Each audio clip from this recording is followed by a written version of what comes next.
Hello silent hearts, welcome back to another video.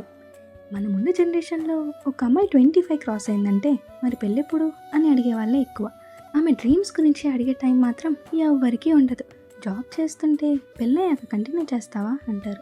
Business start చేస్తుంటే ఎందుకు ఇదంతా, పెళ్లి చేసుకొని సెటిల్ అవ్వు అంటారు. ఏదైనా ఎగ్జామ్కి ప్రిపేర్ అవుతున్నానని చెప్తే ఇంకా చదువుతున్నావా, ఎంత చదువుతావు అని అంటారు.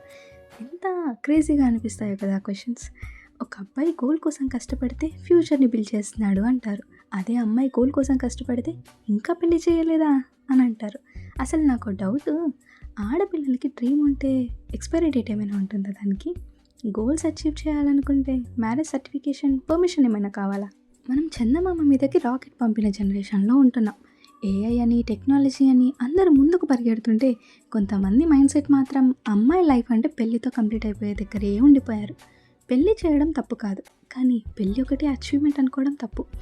కొంతమంది అమ్మాయిలు మంచి వైఫ్ కావాలని కలలు కంటారు, కొంతమంది అమ్మాయిలు మంచి జాబ్ చేయాలని కలలు కంటారు, ఇంకొంతమంది అమ్మాయిలు రెండూ మేనేజ్ చేయాలనుకుంటారు. చాయిస్ తనది, డెసిషన్ తనది, లైఫ్ కూడా తనది. కాబట్టి ఒక అమ్మాయిని పెళ్ళి కన్నా ముందు తన గోల్స్ని చూస్ చేసుకునే ఛాన్స్ ఇవ్వండి. ఆమెని జడ్జ్ చేయకండి, ఎందుకంటే తన టైం వేస్ట్ చేయట్లేదు, తన స్టోరీ తను రాసుకుంటుంది. ఒక ఆడపిల్లకి పెళ్ళి గురించి అడిగే ముందు ఆమె డ్రీమ్స్ గురించి ఒక్కసారి అడిగి చూడండి, ఎంత హ్యాపీగా మీతో షేర్ చేసుకుంటుందో. మీరు వింటున్నారు డియర్ లైఫ్. నెక్స్ట్ ఎపిసోడ్లో మళ్ళీ కలుద్దాం. Until then keep your heart safe.